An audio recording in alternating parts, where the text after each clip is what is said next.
ये हुकूमत इलेक्शन जीत कर तो नहीं आई हुई, सबको पता है। फार्म 47 की इलास्टिक की शलवारें पहनी हुई हैं। इवन के मियां नवाज शरीफ भी अपना इलेक्शन हारे हुए हैं। ठीक, जिस जमात का कायद इलेक्शन हार जाए वो जमात अपने के बाकी इलेक्शन जीते होंगे।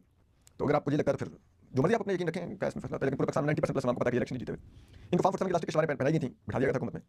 अब इनकी फार्म 47 की इलास्टिक की शलवारें उतारी जा रही हैं और इनको चौक में नंगा किया जा रहा है। उसका एक तो सबसे पहले एक दिफाई अमूर पर पोस्ट करने वाले एक्स अकाउंट से मरीम नवाज साहब के जहाज की खबर लीक की गई। उस पर हफ्ता एक पंजाब हुकूमत की खूब फंटी लगी, खूब गंदे हुए, खूब बेनकाब हुए, इधर उधर के झूठ भी बोले हुए, झूठों पे मजीद बेनकाब भी हुए और मजीद गंदा भी हुए। अब सुनिए एक अगला स्कैंडल कि पंजाब हुकूमत 1 अरब 14 करोड़ की 108 वीआईपी गाड़ियां अपने वज़रा और सिक्योरिटी और चीफ मिनिस्टर साहबा की जो इंस्पेक्शन टीम्स हैं उनके लिए खरीदने जा रही है। कितने की? 1 अरब 14 करोड़ की गाड़ियां। ठीक, और ये किस सूबे में हो रहा है? ये जहां पर जो गुर्बत की शरह है, जो लोग 8,000 रुपये से भी कम कमाते हैं, ठीक, 8,000 रुपये महीना से कम कमाते हैं, उनकी तादाद 16.5% से बढ़ के 23.3% होगी और कुल ये 41% पिछले 7 सालों में हुई है। उस सूबे में जो लोग, जहाँ पर 8,000 रुपये, जिस सूबे की अगर 12 करोड़ आबादी है तो तकरीबन 3 करोड़ के करीब लोग सिर्फ 8,000 रुपये महीना कमाते हैं। कैन यू बिलीव 8,000 रुपये में कोई जिंदा रह सकता है? यहाँ पर हैं लोग। उस सूबे की वज़ीर आला मरीम नवाज ने अपने लिए 10 अरब का लग्जरी जहाज खरीदा।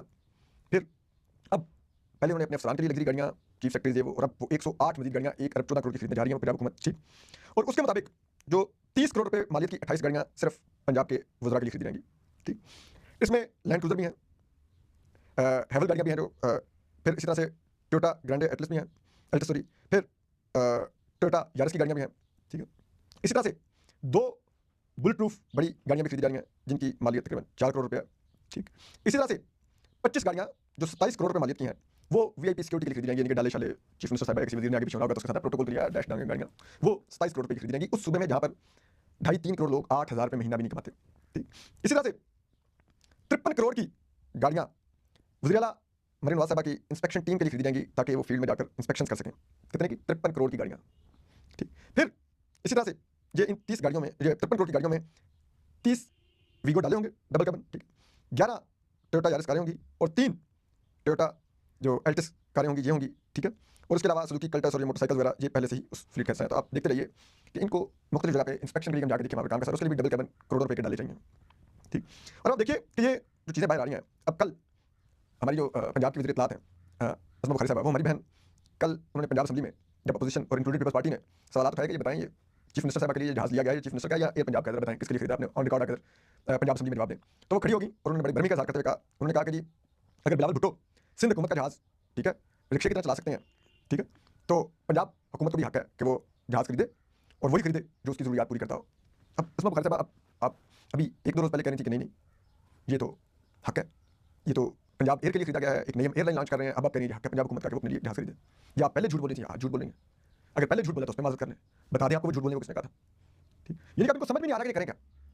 ठीक, इधर उधर टकरे मार रहे हैं। कभी अपने सोशल मीडिया से ट्वीट करवा देते हैं कि देखो ये वो तो आर्मी चीफ के लिए भी एक D600 जहाज खरीदा गया गल्फ स्ट्रीम का, वो इससे भी ज़्यादा लग रही है, हमें को बातें कर रहे हो, कभी कुछ ये वो, लेकिन अपनी जवाबदेही का कुछ समझ नहीं आ रही, कभी इधर टकरे मार रहे हैं, कभी उधर मार रहे हैं। अब ये जो सब कुछ एकदम से मार्केट में आना शुरू हुआ है, ठीक है, फिर जो एकदम से ये तमाम स्कैंडल्स निकल रहे हैं, अब जहाज़ का, अब ये गाड़ियों का भी हमने कुछ आया। अब मैं देख रहा हूँ ये जियो की रिपोर्ट है, ये लग्जरी गाड़ियों वाली, ठीक है, जो 1 अरब 14 करोड़ की खरीदी जा रही है। लेकिन ये इधर जुज़वक्ती तहकीकाती साफ़ी जो है वो ये पहले नहीं निकाल सकते थे स्कैंडल्स, उन्होंने नहीं निकाले, तब तक वो पैसे ले रहे थे, अभी भी ले रहे हैं पैसे, किसी ने इस्लामाबाद की मेंबरशिप ली, किसी ने कुछ लिया हुआ। अब आप सोचिए एट द सेम टाइम एकदम से ये स्कैंडल्स मार्केट में आने शुरू हो गए। कौन है ये डॉक्यूमेंट्स एकदम लीक करने लग गया कि भाई इतने के ले रहे हैं, फलां की ये ले रहे हैं, इसने जहाज़ ले लिया, ये ले लिया। क्योंकि जाहिर बात है जो पंजाब हुकूमत एक मेकअप करके फिर रही थी, जो ये नून लीग सरकार मेकअप करके फिर रही थी, वो मेकअप उनका उतारा जा रहा है और उतार भी वही रहे हैं जिन्होंने इनको लाके बिठाया था। इनकी फार्म 47 की इलास्टिक की शलवारें चौक में उतार भी वही रहे हैं जिन्होंने इनको पहनाई थी। ठीक, ये वैसे नहीं होता कि अचानक से मीडिया पर टॉक शो शुरू हो जाए, मरीम नवाज ने इतना महंगा जहाज क्यों लिया, ये पंजाब में मावराए अदालत कत्लेआम कर रही है, ये सीसीडी क्राइम कंट्रोल डिपार्टमेंट, इस पे सेगमेंट शुरू हो जाए, इस पे टॉक शो शुरू हो जाए, सवाल उठने लग गए।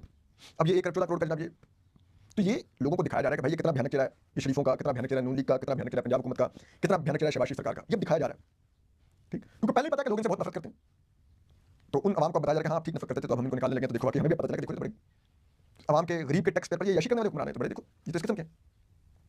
ठीक है, दूसरी तरफ साथ ही एकदम से इमरान खान, जिनका कहा जा रहा था कि कोई इम्कान नहीं है वो अलकायदा ट्रस्ट की अपीलें मुकर्रर होने का, मुकर्रर हो भी नहीं थी, फंसा हुआ थी, वो भी अचानक से मुकर्रर होने लगी हैं आज उसकी समात, जैसे सरफराज हो गए और जैसे आजम खान साहब बेंच किया गया, अचानक से लग के आज शुरू होगी। बाकी पीटीआई पिटीशन के लिए सुप्रीम कोर्ट पहुंच गया कि इमरान खान साहब के इलाज चली जाए, लेकिन इमरान खान साहब की अपीलें मुकर्रर होना, ठीक है, फिर तोशाखाना केस के अंदर वो जैसे खालिद हसन सुमरो साहब के आगे भी अपील पीटीआई की फिक्स हुई है, उधर भी सलमान सदर गए, उधर भी एतराज़ात उस पिटीशन पर से हटा दिए गए हैं, वो भी मुकर्रर हो रही है अगले हफ्ते। ये सब कुछ एकदम से एतराज़ात हटने जाना, पिटीशन फिक्स होते जाना, ये एक लिहाज से हवा बदलने की निशानी है कि बस ठीक है बहुत कर लिया हमने, इमरान खान को जेल बंद करके भी देख लिया, उसके केसेस को भी अदालतों में रोल के देख लिया, ठीक है, इनको सपोर्ट करके भी देख लिया, इनके नाम की गाली भी अपने आप को पढ़वा के देख लिया, एस्टैब्लिशमेंट सोची होगी तो उन्होंने कहा बस ठीक है बिना फोर कितना करें, इन तीनों में तेरी नहीं है, ये कुछ कर ही नहीं सकते हैं, ठीक है। और तो और ये इमरान खान से सियासी तौर पर लड़ भी नहीं सकते हैं, उसके बयानिए का तोड़ भी नहीं कर सकते हैं, अवाम में अपना वोट बैंक भी नहीं रिवाइज कर सकते हैं, इकानवी में भी नहीं चला सकते हैं कि इकानवी में मदद के साथ इतना इनका कसूर नहीं है जितना दूसरों का कसूर है, लेकिन जाहिर बात है वो तो इनको लाइव में वो अपने ऊपर जिम्मेदारी छोड़ देंगे, वो इन्हीं को जिम्मा करके आपको देंगे।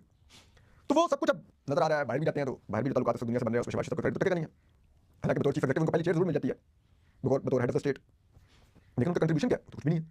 तो ये सब में ये तो एकदम से स्कैंडल आने लग गए हैं, मीडिया रिपोर्ट करने लग गया है, टॉक शोज में डिस्कस होने लग गए हैं, कैसे हुआ ये स्कैंडल से पहले भी थे, यही कर रहे थे ये लोग, लेकिन चीज़ें दबा दी जाती थी और मेन स्ट्रीम मीडिया तो इतना कंट्रोल है, मैं देखता था बात बात पे टिक करके चलता था, मरियम नवाज का तारीखी फैसला, पंजाब हुकूमत का बड़ा काम करने का फैसला, बड़ा इकदाम तारीखी, ये टिक्कर चल रहे थे जियो न्यूज़ पर, दीगर चैनल पर। मैं देख रहा था कि भाई आर यू पीटीवी 2, ये क्या टिक्कर चला रहे हैं आप लोग, ये हम हुकूमतें कब से तारीखी इकदाम के और शादियां बनाने लग गए चैनल्स।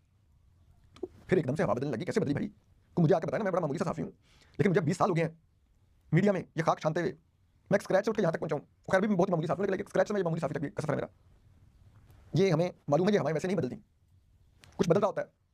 तो या